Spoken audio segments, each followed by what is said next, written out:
Hello అండి, నేను మీ Shirisha Vanapalli. Welcome back to my channel. Nagercoil నుండి కన్యాకుమారి వెళ్ళేటప్పుడు నీకు ముందు వీడియోలో మీకు చెప్పాను కదా, మేము ట్యాక్సీ మాట్లాడుకున్నాము అని. యాక్చువల్గా అయితే మాకు ఈ సుచంద్రం టెంపుల్ కోసం అయితే అసలు ఐడియా లేదు, కానీ మేము వచ్చిన డ్రైవర్ మాకు చెప్పారనమాట, ఈ టెంపుల్ అసలు చాలా బాగుంటుంది, చాలా ఓల్డ్ టెంపుల్ అని. నాగర్కోయల్కి 7 కిలోమీటర్స్ దూరంలో ఉంది ఈ సుచంద్రం టెంపుల్. ఇక్కడ కనిపిస్తున్నాయి కదా, చాలా పెద్ద పెద్ద రథాలు ఉన్నాయి ఇక్కడ. ఏదో ఉత్సవం ఉందంట, సో దానికోసం అని చెప్పి ఇక్కడ 3 రథాలు అయితే రెడీ చేస్తున్నారు మేము వెళ్ళేసరికి. ఇక్కడ రథోత్సవం చాలా ఫేమస్ అండి. ఈ గుడి రాజగోపురం చాలా అంటే చాలా పెద్దగా ఉంటుందండి, 173 ఫీట్ ఉంటుందంట. ఈ టెంపుల్ యొక్క ప్రత్యేకత ఏంటంటే, ఈ గుడిలో శివుడు, బ్రహ్మ ఇంకా విష్ణు ముగ్గురు కలిపి ఒకే విగ్రహంలో ఉంటారు. చాలా ప్రత్యేకంగా ఉంటుంది విగ్రహం, మొత్తం గోల్డ్తో ఉంటుంది. చిన్న విగ్రహమే ఉంటుంది కానీ చూడ్డానికైతే చాలా అందంగా ఉంటుంది. ఒక చెట్టు తొర్రలో ఉంటుందన్నమాట, ఇప్పటికీ కూడా మనకి కనిపిస్తుంది చెట్టు మధ్యలో ఉన్నట్టు విగ్రహం.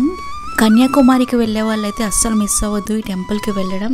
చాలా దగ్గర అండి, జస్ట్ 14 కిలోమీటర్స్ కన్యాకుమారికి అయితే. అదే నాగర్కోవిల్కి అయితే 7 కిలోమీటర్స్ డిస్టెన్స్లో ఉంటుంది. చాలా ఓల్డ్ టెంపుల్ ఇది. టెంపుల్లో డ్రెస్ కోడ్ ఉంటుందండి. జెంట్స్ అయితే షర్ట్ లేకుండా వెళ్ళాలి. ఈవెన్ చిన్నపిల్లలు అబ్బాయిలు ఉంటారు కదా, వాళ్ళు కూడా షర్ట్ లేకుండానే లోపలికి అలౌ చేస్తారు. మీరు నా ఛానల్ని ఫస్ట్ టైం చూస్తున్నట్లయితే ప్లీజ్ లైక్ కానీ కామెంట్ కానీ చేయండి. మీరు లైక్ చేసిన కామెంట్ చేసిన వీడియో కొంచెం రీచ్ ఎక్కువగా ఉంటుంది. నేను చెప్పాను కదా, బ్రహ్మ విష్ణు మహేశ్వర ముగ్గురు కలిపి ఒకే విగ్రహం అని, ఇలా ఉంటుందన్నమాట ఎగ్జాక్ట్గా.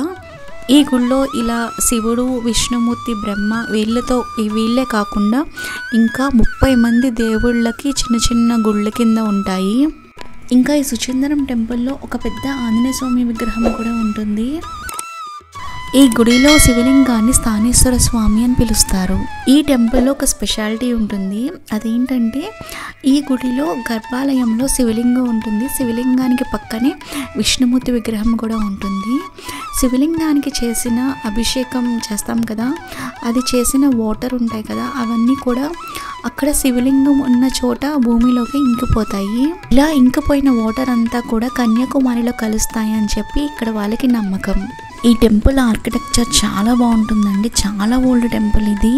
ఇంద్రుడు అహల్య విషయంలో పొందిన శాపాన్ని పోగొట్టుకోవడానికి ఇక్కడ స్వామివారి దగ్గరికి వచ్చి పూజిస్తాడు. కాగుతున్న నూనెలో మునిగి శాప విమోచనం పొందుతాడు. స్వామివారి దయ వల్ల ఒళ్ళంతా బాగానే ఉన్నా కళ్ళు మాత్రం పోయి మళ్ళీ మామూలు రూపం ధరిస్తాడు. దేవేంద్రుడు శుచి అయిన ప్రదేశం కాబట్టి ఈ ప్లేస్కి సుచంద్రం అని పేరు వచ్చింది. సతీ అనసూయాదేవికి ఈ సుచంద్రంకి ఒక సంబంధం అయితే ఉంది. త్రిమూర్తులు బ్రాహ్మణ రూపంలో వచ్చి భిక్ష అడగగా సతీ అనసూయ త్రిమూర్తులని పసిపిల్లలుగా మార్చి వాళ్ళకి అన్నం వడ్డిస్తుంది. అది తెలిసిన పార్వతీదేవి, సరస్వతి ఇంకా లక్ష్మి త్రిమూర్తులని మళ్ళీ పెద్దవాళ్ళ రూపంలో మార్చమని కోరుతారు. అప్పుడు వాళ్ళని పెద్దవాళ్ళ రూపంలో మారుస్తుంది సతీ సావిత్రి. లక్ష్మీదేవి, పార్వతి, సరస్వతి వీళ్ళ వరంతోని సతీ సావిత్రి దత్తాత్రేయునికి జన్మనిస్తుంది. ఈ టెంపుల్లో ఇంకొకటి విశేషం ఏంటంటే, ఇక్కడ ఈ టెంపుల్లో 18 అడుగుల ఆంజనేయ స్వామి విగ్రహం ఒకటి ఉంటుంది. ఈ టెంపుల్లో ఆంజనేయ స్వామికి రోజు వెన్నతో అభిషేకం చేసి వెన్నతోనే అలంకరిస్తారు. ఇలా వెన్నతో అలంకరించడం కానీ అభిషేకం చేయడం కానీ హనుమంతుడికి మన ఇండియాలో ఎక్కడా చేయరు. అండ్ నైవేద్యం కూడా వెన్ననే సమర్పించుకుంటారు. చాలా బాగుంటుంది దగ్గర నుంచి చూడడానికి విగ్రహం అయితే.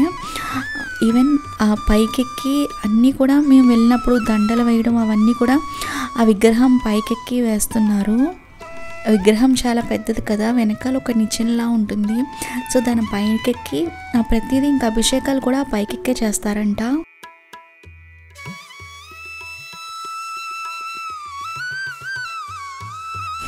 ఆంజనేయ స్వామి విగ్రహానికి పక్కనే కాలభైరవుడి గుడి కూడా ఉంటుంది. సో చూసారు కదా, టెంపుల్ మాత్రం చాలా ఓల్డ్ టెంపుల్. అసలు వెళ్ళే వాళ్ళు నాగర్కోయల్ కానీ కన్యాకుమారి కానీ వెళ్ళే వాళ్ళు అయితే అస్సలు మిస్ అవ్వద్దు, చాలా దగ్గరలోనే ఉంటుంది టెంపుల్. వీడియో మీకు నచ్చింది అనుకుంటున్నాను. మీకు కనుక నచ్చితే లైక్ చేసి సబ్స్క్రైబ్ చేయండి. అలాగే సబ్స్క్రైబ్ చేసి నోటిఫికేషన్ బటన్ మీద క్లిక్ చేయండి. నోటిఫికేషన్ బటన్ మీద క్లిక్ చేస్తే నేను ఏదైనా వీడియో అప్లోడ్ చేస్తే మీ వరకు చేరుతుంది. Bye bye.